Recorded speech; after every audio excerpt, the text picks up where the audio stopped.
Assalamualaikum warahmatullahi wabarakatuh. Kami dari kelompok D, TSBG 01 ingin mempresentasikan sebuah materi yang berjudul Sertifikasi Profesi dan Lembaga Jasa Konstruksi. Perkenalkan, nama saya Puan Rabatara Gaus sebagai moderator, adapun anggota kelompok saya yaitu Astri Wulan dan Rian Sukapi. Ya, langsung saja kita masuk di materi pertama yang akan dibacakan oleh Astri Wulan. Saya persilahkan dengan hormat. Baik, terima kasih atas kesempatan yang diberikan oleh moderator. Saya akan menjelaskan tentang materi sertifikasi profesi dan lembaga jasa konstruksi.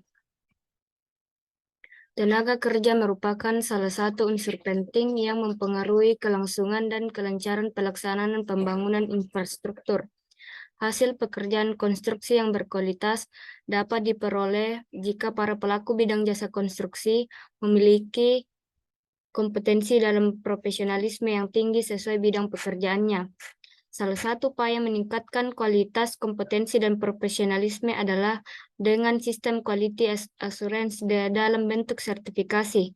Penelitian ini bertujuan untuk melakukan evaluasi terhadap pelaksanaan sertifikasi lembaga kerja konstruksi di Indonesia. Mengingat pentingnya sebuah standar kompetensi dan sertifikasi, maka pada penyusunan makalah ini akan membahas mengenai sertifikasi nilai tambah pembangunan infrastruktur sebesar 80%, ditentukan oleh kualitas perencanaan dan pengawasan konstruksi yang dilakukan oleh konsultan jasa konstruksi. Konsultan memberikan jasa layanan profesional dalam keahlian tertentu di berbagai bidang keilmuan yang mengutamakan adanya olah pikir layanan profesional tersebut, terutama diberikan oleh tenaga ahli.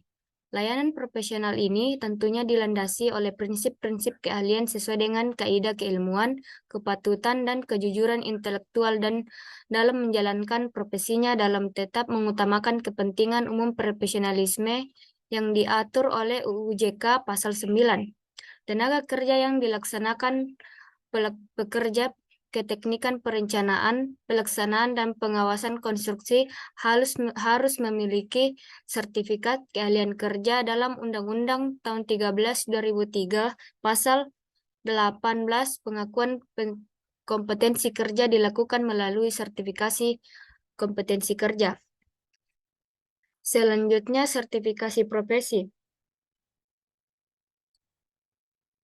Peningkatan kemampuan tenaga kerja konstruksi memerlukan upaya pembinaan yang berkelanjutan agar menghasilkan tenaga kerja yang produktif dan kompeten.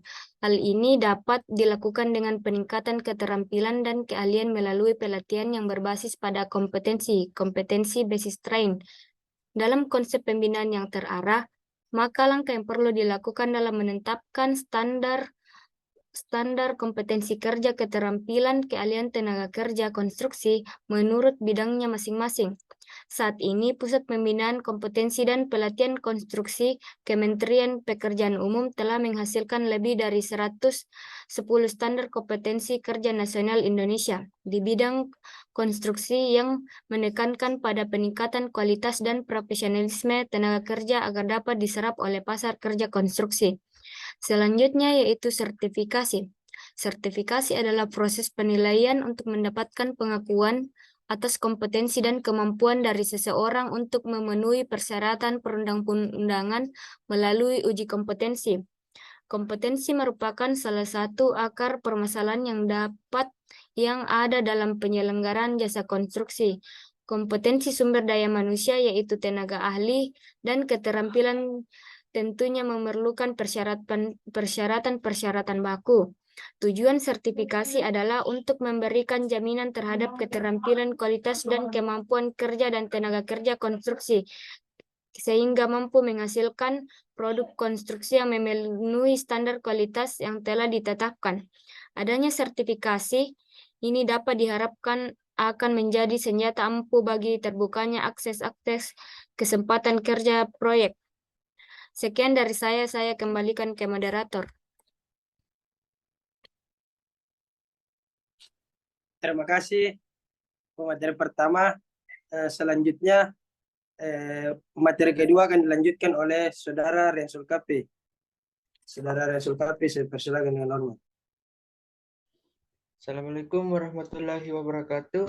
Baik, saya akan melanjutkan materinya. Keuntungan atau manfaat lembaga jasa konstruksi.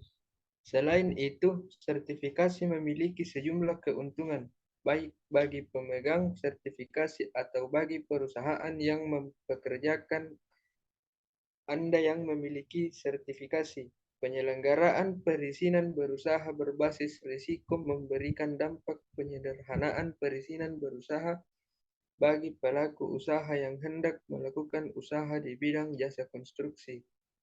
Tujuan sertifikasi profesi. Pembangunan infrastruktur di Indonesia terus mengalami perkembangan yang sangat pesat. Perkembangan ini berpengaruh terhadap peningkatan kebutuhan unsur-unsur yang terkait dengan pembangunan infrastruktur. Salah satunya adalah tenaga kerja. Baik, sekian dari saya. Saya kembalikan ke moderator. Terima kasih pemateri kedua. Selanjutnya materi ketiga akan dilanjutkan oleh saya sendiri, yaitu mengetahui pengertian profesi dan sertifikasi. Profesi adalah suatu pekerjaan yang menuntut pendidikan tinggi, biasanya meliputi pekerjaan mental yang ditunjang oleh kepribadian serta sikap profesional.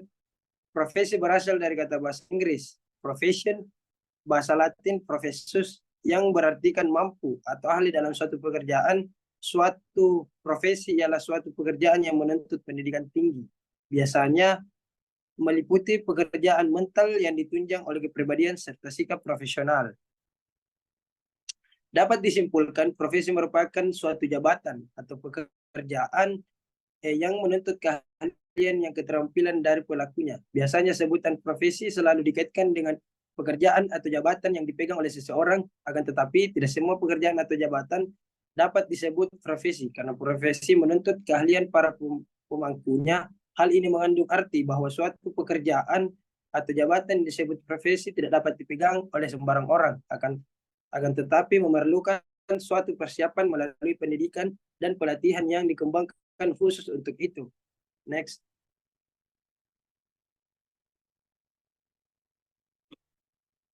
Selanjutnya, mengetahui jenis-jenis lembaga jasa konstruksi.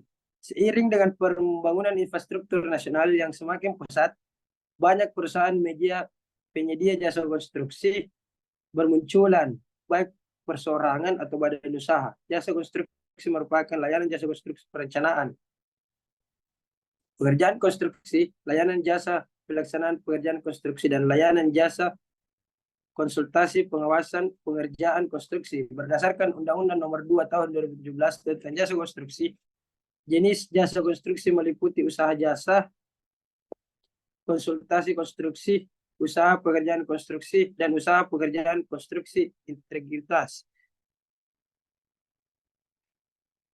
Sesuai peraturan Perundang-Undangan Nomor 5 2021, permohonan sertifikat badan usaha atau SBU merupakan pemenuhan sertifikat standar perizinan berusaha subsektor jasa konstruksi yang diajukan oleh Online Single Submission atau Risk Based Apportionment atau OSS RBA yang terhubung dengan Sistem Informasi Jasa Konstruksi Terintegritas SIJKT.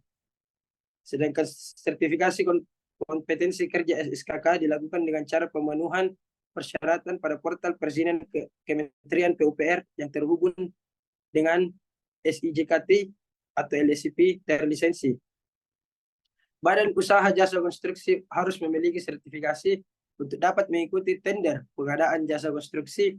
Sertifikat badan usaha jasa konstruksi adalah bukti pengakuan formal tingkat kompetensi jasa pelaksanaan konstruksi kontraktor atau kontraktor dan usaha jasa perencanaan konstruksi atau jasa pengawas konstruksi konsultan sebagai perwujudan hasil sertifikasi dan registrasi badan usaha yang dilakukan oleh lembaga pengembangan jasa konstruksi. Itulah materi dari saya, dari kelompok kami. Selanjutnya kesimpulan. Pada perbandingan pekerjaan berpelatihan dengan pekerjaan tidak berpelatihan dan tidak berpengalaman dapat didapatkan perbedaan rata-rata pada indikator pemahaman terhadap metode kerja, keinginan untuk bekerja keras, prioritaskan untuk mendapatkan pekerjaan dan gaji perbedaan untuk variabel kemampuan dan variabel daya saing. Sekian presentasi dari kelompok kami. Wabillahi taufiq wal hidayah. Wassalamualaikum warahmatullahi wabarakatuh.